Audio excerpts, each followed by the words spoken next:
Hello, my lovelies. It is time for a massive book outlet haul, so stay tuned.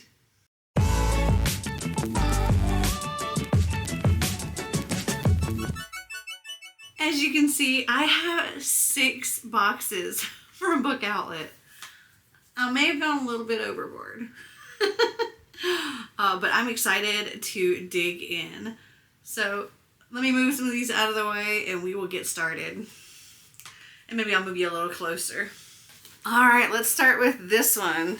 Okay, so in this one, there's a mix of books and crafts. So let's start with the craft things. This is a Star Wars crochet finger puppets set. I thought that was really cute. I don't know how to crochet, but I'd like to learn, and this could be a new fun craft for me to do. And then I also got My Little Pony crochet.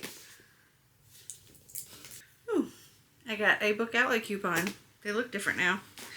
Let's see, I think there's more craft stuff in here. Okay, we have Crochet Your Own Candy Cane Ornaments. And Folk Art Embroidery, 10 projects from around the world. And then the books.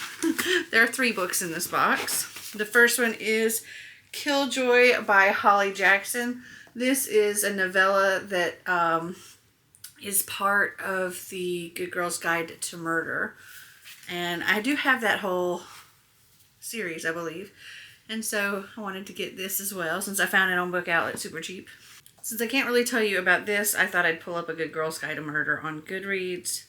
This one says, everyone in Fairview knows the story. Pretty and popular high school senior Andy Bell was murdered by her boyfriend, Saul Singe, who then killed himself. It was all anyone could talk about, and 5 years later, Pip sees how the tragedy still haunts her town. But she can't shake the feeling that there was more to what happened that day. She knew Sal when she was a child, and he was always so kind to her. How could he possibly have been a killer? Now a senior herself, Pip decides to re-examine the closed case for her final project. At first, just to cast doubt on the original investigation, but soon she discovers a trail of dark secrets that might actually prove Sal innocent. And the line between past and present begins to blur. Someone in Fairview doesn't want Pip digging around for answers, and now her own life might be in danger. Okay, next is Maggie Moves On by Lucy Score. And this says, can these opposites turn up the heat without burning down the house? House flipping sensation and YouTube star Maggie Nichols can't wait to dig into her next challenge. Arriving in tiny Kinship, Idaho, with only a cot and a coffee maker, Maggie is prepared to restore a crumbling Victorian mansion in 4 months or less. She has her to-do list, her blueprints, and her team. What she doesn't have is time for sexy, laid-back landscaper Silas Wright. The man takes flirtation to a whole new level, and he does it shirtless. Sometimes pantsless. He and his service school dropout dog are impressively persistent, but she's not interested in putting down roots, not when fans tune in to watch her travel the country, turning debilitated houses into dream homes. A short-term fling, on the other hand, could fit nicely into her calendar. After all, Maggie remembers what fun is like, vaguely. As their summer gets downright steamy, Silas manages to demolish the emotional walls she has spent years building, sending Maggie into a panic. He's the wrench in her carefully constructed plans. With the end of the project looming, she has a decision to make. But how can she stay when her entire career is built on moving on? And then the last book in this box is The Ice Pick Surgeon, Murder, Fraud, Sabotage, Piracy, and Other Dastardly Deeds Perpetrated in the Name of Science by Sam Keene. This says, science is a force for good in the world, at least usually. But sometimes when obsession gets the better of scientists, they twist a noble pursuit into something sinister. For those under this spell, knowledge isn't everything. It's the only thing, no matter the cost. The Ice Pick Surgeon tells the true story of what happens when unfettered ambition pushes otherwise rational men and women to cross the line in the name of science. Sam Keen masterfully guides the reader across 2,000 years of history, from Cleopatra in ancient Egypt to the link between modern science and the transatlantic slave trade to Thomas Edison's mercenary support of the electric chair.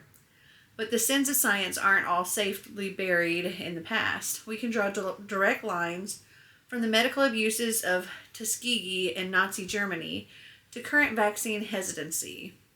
Unflinching and exhilarating to the last page, the ice-pick surgeon fuses the drama of scientific discovery with the illicit thrill of a true crime tale. With his trademark wit and precision, Keen shows that while science has done more good than harm in the world, rogue scientists do exist, and when we sacrifice morals for progress, we often end up with neither. Alright, that is everything in that box.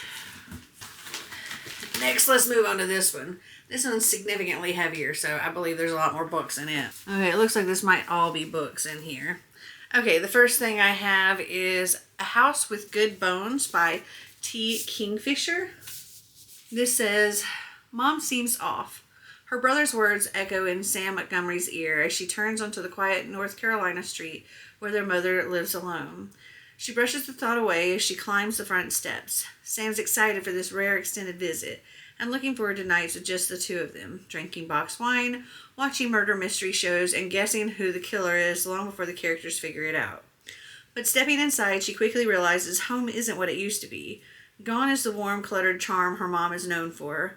Now the walls are painted a sterile white. Her mom jumps at the smallest noises and looks over her shoulder, even when she's the only person in the room. And when Sam steps out back to clear her head, she finds a jar of teeth hidden beneath the magazine-worthy rose bushes, and vultures are circling the garden from above.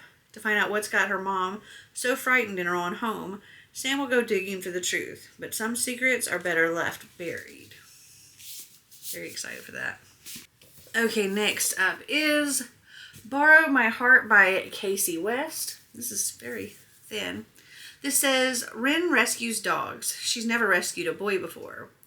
Rin is used to being called a control freak. She doesn't care. Sticking to the list of rules she created for herself helps her navigate life. But when a cute guy named Asher walks through the door of her neighborhood coffee shop, the rule book goes out the window. Asher is cute and charming, and he's being catfished by his online crush. So Rin makes an uncharacteristically impulsive decision. She pretends to be the girl he's waiting for to save him from embarrassment. Suddenly, she's fake dating a boy she knows nothing about, and it's amazing. It's not long before Asher has her breaking even more of her own rules. But will he forgive her when he finds out she's not who she says she is? Rin's not so sure. After all, rules exist for a reason. Next up is This Bird Has Flown by Susanna Hoffs. And this says, a delightfully funny and romantic debut novel from Susanna Hoffs, celebrated performer and co-founder of the Bangles. Jane Start is 33, broke, and recently single. 10 years ago, she had a hit song written by the world-famous superstar Jonesy, but Jane hasn't had a breakout since. Now she's living out of 4 garbage bags at her parents' house, reduced to performing to karaoke tracks in Las Vegas. Rock bottom. But when her longtime manager, Pippa, sends Jane to London to work on a new album, she's seated next to an intriguing stranger on the flight, the other Tom Hardy, an elegantly handsome Oxford professor of literature. Jane is instantly smitten and soon truly inspired. But it's not Jane's past alone that haunts her second chance at stardom and at love. Is Tom all that he seems? And can Jane emerge from the shadow of Jonesy's earlier hit and into a light of her own? By turns deeply sexy, riotously funny, and utterly joyful, This Bird Has Flown explores love, passion, and the ghosts of our past, and offers a glimpse inside the music industry that could come only from beloved songwriter Susanna Hoffs. Next is The Eden Test by Adam Sternberg. And this says, 7 days, 7 questions, forever changed. Daisy and Craig's marriage is in serious trouble. That's why Daisy has signed up for the Eden Test, a week-long getaway for couples in need of a fresh start.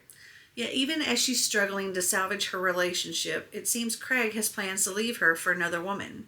In fact, his bags are already packed long before he arrives to meet Daisy in a remote cabin in the woods of upstate New York.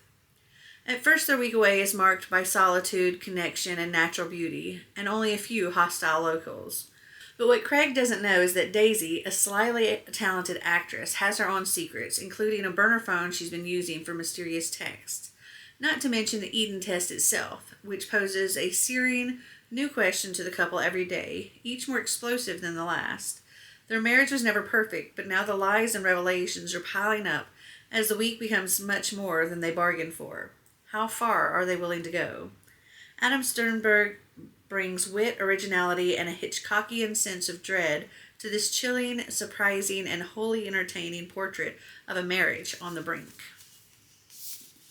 Next is Invisible Girl by Lisa Jewell. This says, Sapphire Maddox spent 3 years under the care of renowned child psychologist Roan Fors. When Dr. Fors decided their sessions should end, she feels abandoned and begins following him around his neighborhood, learning more than she ever wanted to about Roan and his deceptively perfect family life. On a chilly Valentine's night, Sapphire will disappear, taking any secrets she's learned with her, and Owen Pick might have been the last person to see her. The Fors have always had a bad feeling about their neighbor Owen. He's a bit creepy, and their teenage daughter swears he followed her home from the train station one night. Could Owen be responsible? What happened to the beautiful missing Sapphire? And does her disappearance truly connect them all? Evocative, vivid, and heart-stopping, Lisa Jewell's latest thriller is another haunting, atmospheric, stay-up-way-too-late read. All right. Next is The Dead Romantics by Ashley Poston. This says, Romance is dead, but this isn't what she had in mind. Florence Day is the ghostwriter for one of the most prolific romance authors in the industry, and she has a problem. After a terrible breakup, she no longer believes in love. It's as good as dead. When her new editor, a too handsome mountain of a man, won't give her an extension on her book deadline, Florence prepares to kiss her career goodbye. But then she gets a phone call she never wanted to receive, and she must return home for the first time in a decade to help her family bury her beloved father. For 10 years, she's run from the town that never understood her, and even though she misses the sounds of a warm southern night and her eccentric, loving family and their funeral parlor, she can't bring herself to stay. Her father's gone, yet everything else feels the same, and she hates it. Until she finds a ghost standing at the funeral parlor's front door, just as broad and infuriatingly handsome as ever, and he's just as confused about why he's there as she is. Romance is most certainly dead, but so is her new editor, and his unfinished business will have her second-guessing everything she's ever known about love stories. That sounds like a fun time. Oh, there's another coupon in here for like $10 off. Alright, next is Dirty Laundry by Deisha Bose. This says, she was the perfect wife with the perfect life. You would kill to have it. Sierra Dunphy has it all, a loving husband, well-behaved children, and a beautiful home. Her circle of friends in their small Irish village go to her for tips about mothering, style, and influencer success. After all, a picture-perfect life is easy money on Instagram. But behind the filters, reality is less polished. Enter Mishti Gugua, Sierra's best friend. Sierra welcomed Mishti into her inner circle for being unlike the other mothers in the group. Discontent in a marriage arranged for her by her parents back in Calcutta, Mishti now raises her young daughter in a country that is too cold among children who look nothing like her. She wants what Sierra has, the ease with which she moves through the world, and in that sense, Mishti might be exactly like the other mothers. And there is Earth Mother Lauren Doyle, the butt of local jokes. With her disheveled partner and children who run naked in the yard, Lauren presides over a mostly happy lot, though she's ostracized for being the singular dysfunction in Sierra's immaculate world. Finding an unlikely ally in Mishti, Lauren decides that her days of ridicule are over. Then Sierra is found murdered in her pristine home, and the house of cards she'd worked so hard to build comes tumbling down. Everyone seems to have something to gain from Sierra's death, so if they don't want the blame, it may be the perfect time to air their enemies' dirty laundry. In this dazzling debut novel, Dishabozi revolutionizes age-old ideas of love and deceit. What ensues is a deliciously unspooling of a group of women desperate to preserve themselves. My tongue is trying to get all tied up. All right, next up we have Atalanta by Jennifer Saint. This says Princess. Ooh. This has got a little. That's okay. There's like some weird creasing in the book, but it's okay. This says Princess, Warrior, Lover, Hero. When Princess Atalanta is born, a daughter rather than the son her parents hoped for, she is left on a mountainside to die. But even then, she is a survivor. Raised by a mother bear under the protective eye of the goddess Artemis, Atalanta grows up wild and free with just one condition. If she marries, Artemis warns it will be her undoing. Although she loves her beautiful forest home, Atalanta yearns for adventure. When Artemis offers her the chance to fight in her name alongside the Argonauts, the fiercest band of warriors the world has ever seen, Atalanta seizes it. The Argonauts' quest for the Golden Fleece is filled with impossible challenges, but Atalanta proves herself equal to the men she fights alongside. As she is swept into a passionate affair in defiance of Artemis' warning, she begins to question the goddess's true intentions. Can Atalanta carve out her own legendary place in a world of men while staying true to her heart?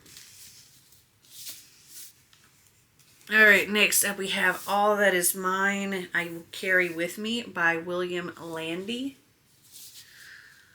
This says, a mother vanished, a father presumed guilty. There is no proof, there are no witnesses. For the children, there is only doubt. One afternoon in November 1975, 10-year-old Miranda Larkin comes home from school to find her house eerily quiet. Her mother is missing. Nothing else is out of place. There is no sign of struggle. Her mother's pocketbook remains in the front hall in its usual spot. So begins a mystery that will span a lifetime. What happened to Jane Larkin? Investigators suspect Jane's husband. A criminal defense attorney, Dan Larkin would surely be an expert in outfoxing the police. But no evidence is found linking him to a crime, and the case fades from the public's memory, a simmering, unresolved riddle. Jane's 3 children, Alex, Jeff, and Miranda, are left to be raised by the man who may have murdered their mother. 2 decades later, the remains of Jane Larkin are found. The investigation is awakened. The children, now grown, are forced to choose sides, with their father or against him, guilty or innocent. And what happens if they are wrong? A tale about family, family secrets, and vengeance, but also family love. All That Is Mine, I Carry With Me masterfully grapples with a primal question. When does loyalty reach its limit? Okay, next up we have The Night She Disappeared by Lisa Jewell. This one, ooh, some of the pages are folded. That's okay. They're not torn or anything, so it's fine. Okay. This says, the #1 New York Times bestselling author of Then She Was Gone and The Family Upstairs returns with another riveting novel about an intricate web of people whose lives are forever changed in the wake of a young couple's disappearance. It's a beautiful summer night in a charming English suburb when Tallulah and Zach head out to a bar for the first time since the birth of their infant son. Just 19 years old, they've been looking forward to this night and a break from bottles and diapers. A party at the massive country estate of a new college friend seems like the perfect way to unwind, until morning comes and the two don't make it home. Tallulah's mother, Kim, struggles to piece together what happened that night. She manages to contact her daughter's friends, but they dodge all her questions. Even Zach's mom doesn't seem too concerned, convinced that the pair ran away to escape their parental responsibilities.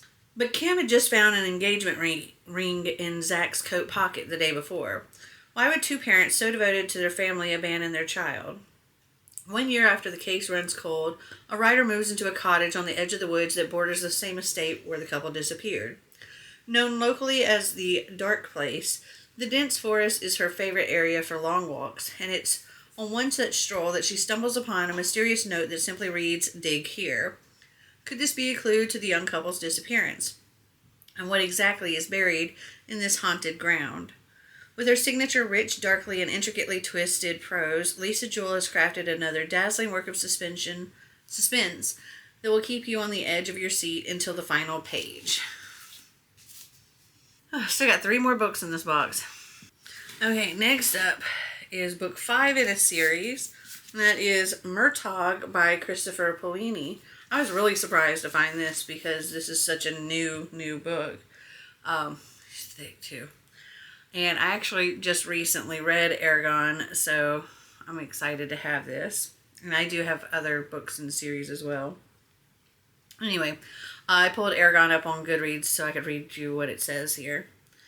One boy, one dragon, a world of adventure. When Eragon finds a polished blue stone in the forest, he thinks it is a lucky discovery of a poor farm boy. Perhaps it will buy his family meat for the winter. But when the stone brings a dragon hatchling, Eragon soon realizes he has stumbled upon a legacy nearly as old as the Empire itself.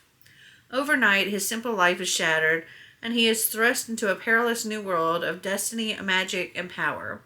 With only an ancient sword and the advice of an old storyteller for guidance, Eragon and the fledgling dragon must navigate the dangerous terrain and dark enemies of an empire ruled by a king whose evil knows no bounds. Can Eragon take up the mantle of the legendary dragon riders? The fate of the empire may rest in his hands. Okay, next is Yours Truly by Abby Jimenez. This is book 2 in the Part of Your World series. And I've pulled up book 1 on Goodreads. This says, after a wild bet, gourmet grilled cheese sandwich, and cuddle with a baby goat, Alexis Montgomery has had her world turned upside down. The cause, Daniel Grant, a ridiculously hot carpenter who's 10 years younger than her and as casual as they come, the complete opposite of sophisticated girl Alexis. And yet their chemistry is undeniable. While her ultra-wealthy parents want her to carry on the family legacy of world-renowned surgeons, Alexis doesn't need glory or fame. She's fine with being a mere ER doctor. And every minute she spends with Daniel and the tight-knit town where he lives, she's discovering just what's really important. Yet letting the relationship become anything more than a short-term fling would mean turning her back on her family and giving up the opportunity to help thousands of people. Bringing Daniel into the world is impossible, and yet she can't just give up on the joy she's found with him either. With so many differences between them, how can Alexis possibly choose between her world and his? The last book in this box is book 4 of the Skyward series, and this is Defiant by Brandon Sanderson. Book 1 is Skyward, and I pulled it up on Goodreads to tell you. It says, defeated, crushed, and driven almost to extinction, the remnants of the human race are trapped on a planet that is constantly attacked by mysterious alien starfighters. Spensa, a teenage girl living among them, longs to be a pilot. When she discovers the wreckage of an ancient ship, she realizes this dream might be possible, assuming she can repair the ship, navigate flight school, and perhaps most importantly, persuade the strange machine to help her, because this ship uniquely appears to have a soul. And I freaking loved the first book. So I'm excited to continue the series. Okay, so that was everything in that box.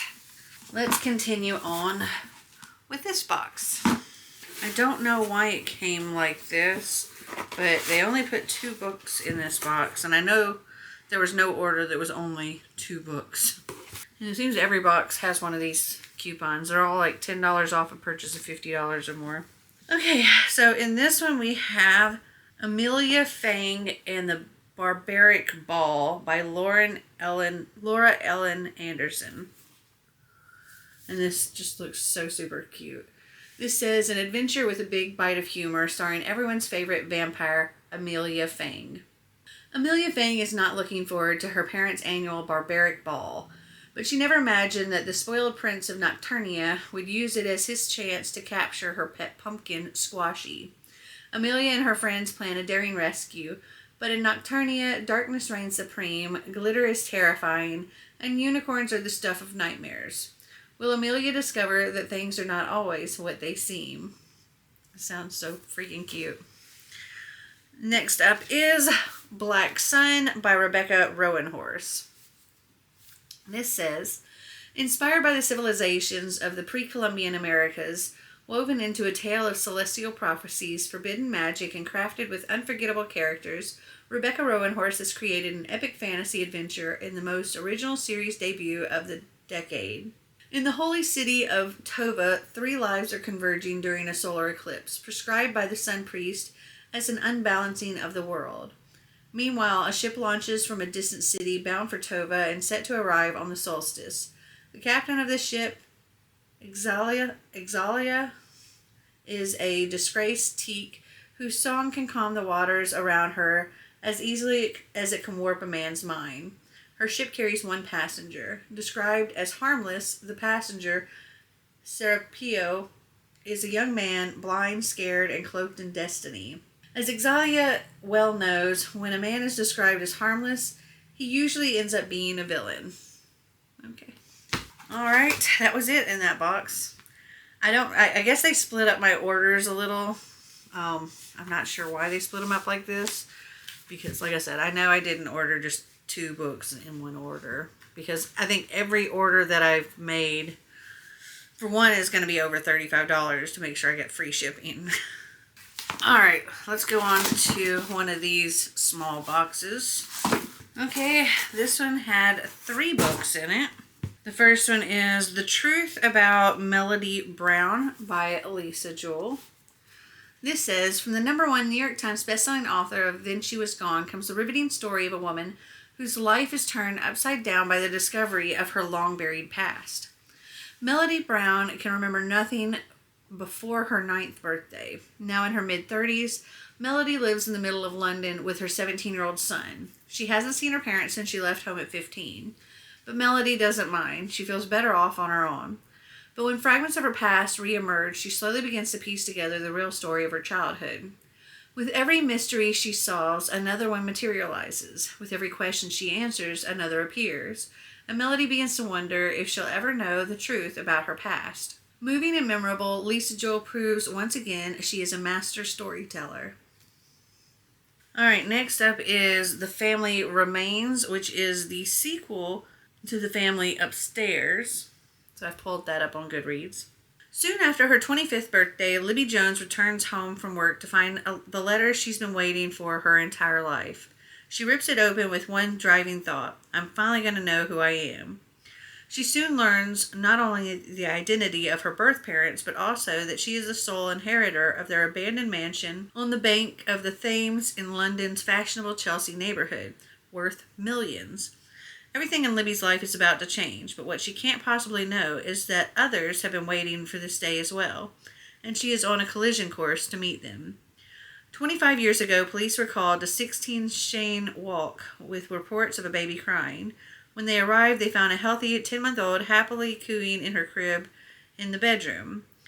Downstairs in the kitchen lay 3 dead bodies, all dressed in black, next to a hastily scrawled note, and the 4 other children reported to live at Cheyne Walk were gone. The can't-look-away story of 3 entangled families living in a house with the darkest of secrets. And then the last one in this box is The Shadows by Alex North. And this is actually Camp Season-a-thon 2024, one of our group books. We actually had 3, and this was one of them. This says, you knew a teenager like Charlie Crabtree, a dark imagination, a sinister smile, always on the outside of the group. Some part of you suspected he might be capable of doing something awful. 25 years ago, Crabtree did just that, committing a murder so shocking that it attracted that strange kind of infamy that exists only in the darkest corners of the internet, and inspires more than one copycat. Paul Adams remembers the case all too well. Crabtree and his victim were Paul's friends. Paul has slowly put his life back together, but now his mother, old and suffering from dementia, has taken a turn for the worse. Though every inch of him resists, it's time to come home. It's not long before things start to go wrong. Paul learns that Detective Amanda Beck is investigating another copycat who is struck in the nearby town of Featherbank. His mother is distressed, insistent that there's something in the house and someone is following him, which reminds him of the most unsettling thing about that awful day 25 years ago.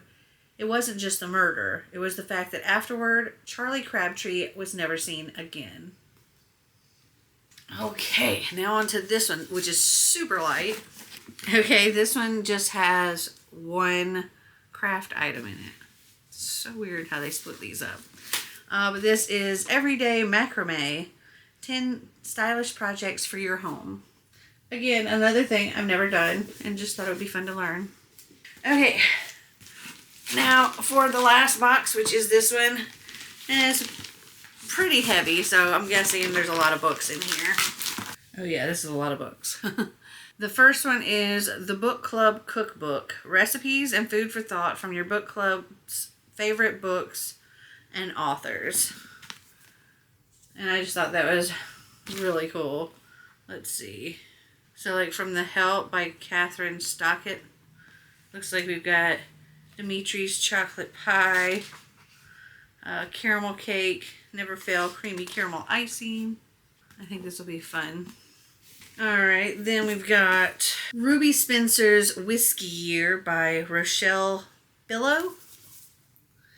This says, when a 30-something American food writer moves to a Scottish village for 1 year to fulfill her dream of writing a cookbook, which is funny, I just pulled out the cookbook, she finds more than inspiration. She meets a handsome Scotsman she can't resist in this charming debut romance. Ruby Spencer is spending 1 year living in a small cottage in a tiny town in the Scottish Highlands for 3 reasons: to write a best-selling cookbook, to drink a barrel full of whiskey, and to figure out what comes next. It's hard to know what to expect after an impulse decision based on a map of Scotland in her Manhattan apartment, but she knows it's high time she had an adventure. The moment she sets foot in Thistlecross, the verdant scenery, cozy cottages, and struggling local pub steal her heart. Between designing pop-up suppers and conversing with the colorful locals, Ruby starts to see a future that stretches beyond her year of adventure. It doesn't hurt that Brocken, the ruggedly handsome local handyman, keeps coming around to repair things at her cottage. Though Ruby swore off men, she can't help fantasizing about what a roll in the barley with the bearded Scot might look like. As Ruby grows closer to Brocken and the tightly held traditions of the charming village, she discovers secret plans to turn her beloved pub into an American chain restaurant. Faced with an impossible choice, Ruby must decide between love, loyalty, and the Highlands way of life. And then we've got This Song Will Save Your Life by Layla Sales. And this says, you think it's so easy to change yourself. You think it's so easy, but it's not. Elise Dombrowski is not afraid of a little hard work. In fact, she embraces it. All her life, she's taken on big, all-encompassing projects. When she's 15, she embarks on the biggest and most important project of them all, becoming cool.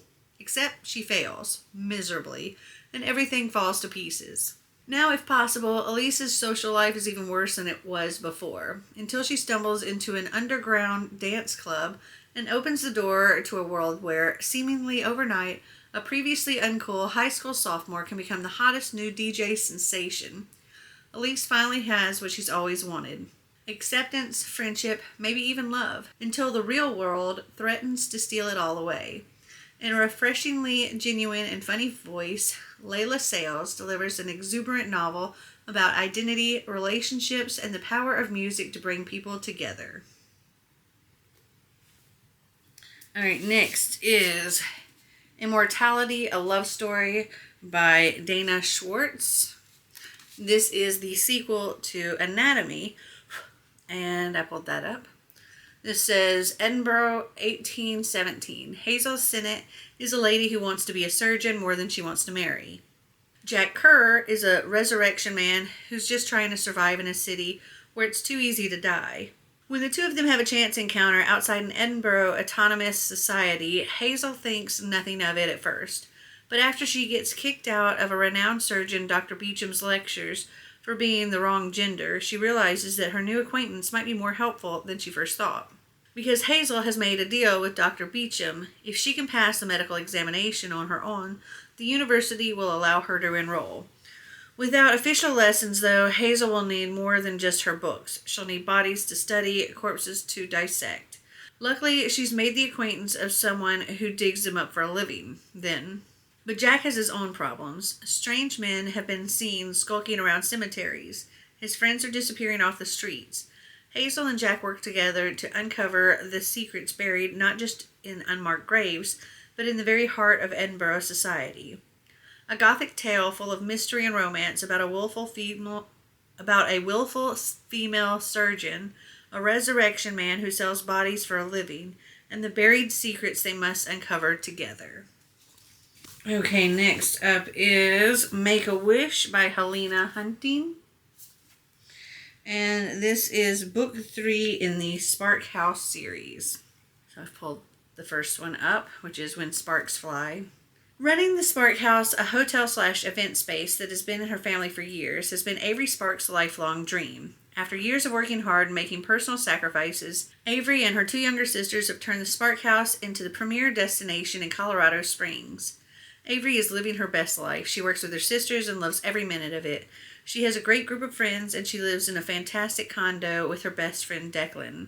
She might not have any love in her life, but she's happy. But everything comes to a screeching halt when Avery is in a car accident, leaving her immobile for weeks. After nearly losing Avery, Declan insists that he will be the one to take care of her while she recovers. However, as Declan becomes Avery's caretaker, lines begin to blur. Avery and Declan have been best friends since college and always had an attraction to one another, but when she ended up dating his best friend Sam, they successfully stamped down any feelings they may have ever had for one another. Now, as Declan and Avery spend more time together, they each begin to wonder what would have happened if she dated him instead of Sam. What starts as a friend helping out another friend turns into foreplay, and before they realize it, they recognize how deeply they care for one another. But when things get serious, their past threatens to destroy everything they have built. Okay, there's still quite a few things left in this box, and my battery's about to die, so I'm going to go and change this out. And I might need to empty my SD card as well. And I'll be right back. Okay. Next up we have Someone Else's Shoes by Jojo Moyes. This says, who are you when you are forced to walk in someone else's shoes? Nisha Cantor and Sam Kemp are 2 very different women. Nisha lived the globe-trotting life of the seriously wealthy until her husband inexplicably announced he wanted a divorce and cut her off entirely. Nisha is glamorous, fearless, and determined to hang on to the life she's created for herself. But in the meantime, she must scramble to adjust to an entirely new landscape. She doesn't even have the shoes she was, until a moment ago, standing in. That's because Sam, at the bleakest point of her life, has accidentally taken Nisha's gym bag. But Sam hardly has time to worry about something as petty as a lost bag. She's struggling to keep herself, her out-of-work husband, and her sarcastic teenage daughter afloat. Or is it petty? When she tries on Nisha's 6-inch-high Christian Louis Vuitton red crocodile shoes for a series of important meetings, the unexpected results give her a jolt of confidence that makes her realize something must change, and that thing is herself. When the 2 women finally meet, they will discover that each needs the other to put right the wrongs that have been done to them and to the women around them. From Nisha's enterprising colleague, Jasmine, to Sam's steadfast best friend, Andrea. Full of Jojo Moyes' signature humor, brilliant storytelling, and warmth, Someone Else's Shoes is a moving, heartfelt story about how, for any of us, just one little thing can suddenly change everything. Oh, there are actually a couple more craft things in this box, as well as some more books. So let's show you the craft things. I have everything you need for your very first crochet project, Tiny World Crochet. Make this koala. And then there's another thing in here. This is It's a Beautiful Day to Crochet, Mr. Rogers' Neighborhood Crochet. Okay, and then the rest are books. We have 1, 2, 3, 4 books. Alright, so the next one is Mistakes Were Made by Meryl Wilsner. This says, when Cassie Klein goes to an off-campus bar to escape her school's family weekend, she isn't looking for a hookup, but it just happens. Buying a drink for a stranger turns into what should be an uncomplicated, amazing one-night stand. But then the next morning rolls around and her friend drags her along to meet her mom, the hot older woman Cassie slept with. Erin Bennett came to family weekend to get closer to her daughter, not to have a one-night stand with a college senior. In her defense, she hadn't known Cassie was a student when they'd met. To make things worse, Erin's daughter brings Cassie to breakfast the next morning. And despite Erin's better judgment, how could sleeping with your daughter's friend be anything but bad? She and Cassie get along in the day just as well as they did last night. What should have been a one-time fling quickly proves impossible to ignore, and soon Cassie and Erin are sneaking around. Worst of all, they start to realize they have something real. But is being honest about the love between them worth the cost? Alright, next is Rise of the Vicious Princess by C.J. Redwine.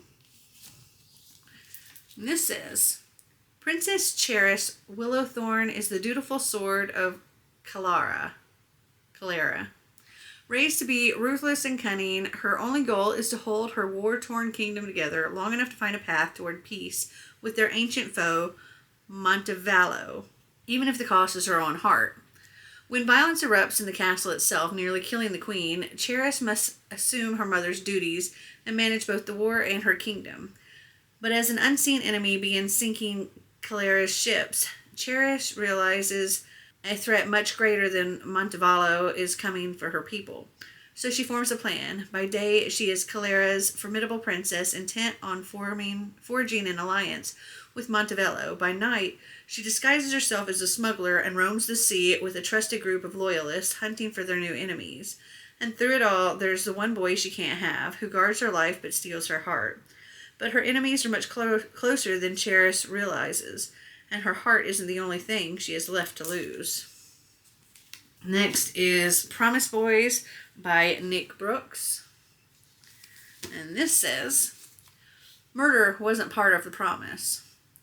The Urban Promise Prep School vows to turn boys into men. As students, JB, Ramon, and Trey are forced to follow the prestigious program's strict rules. Extreme discipline, they've been told, is what it takes to be college-bound, to avoid the fates of many men in their neighborhoods. This, the Principal Moore method, supposedly saves lives.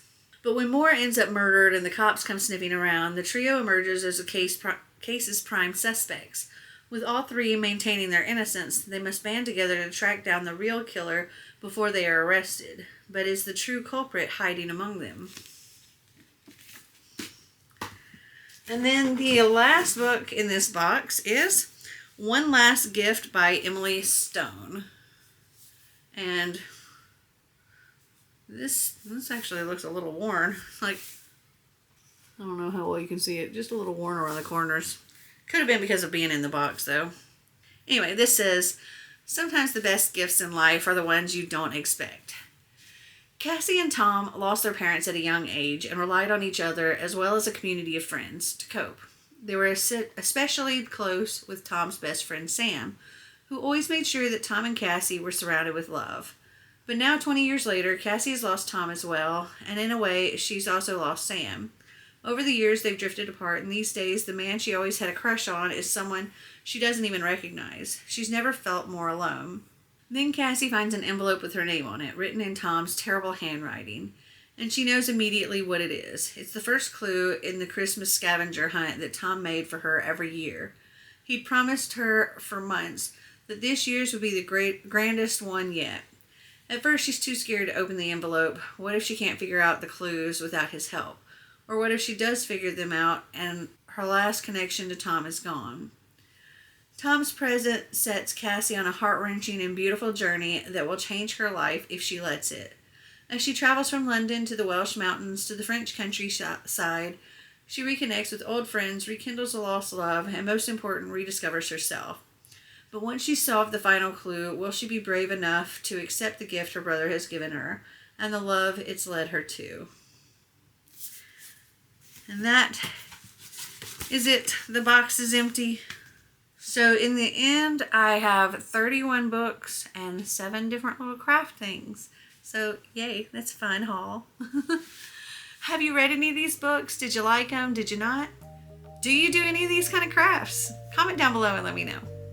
Well, I hope you guys enjoyed this video. If you did, give me a big thumbs up.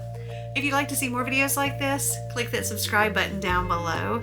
And until next time, remember to always be completely you. Bye.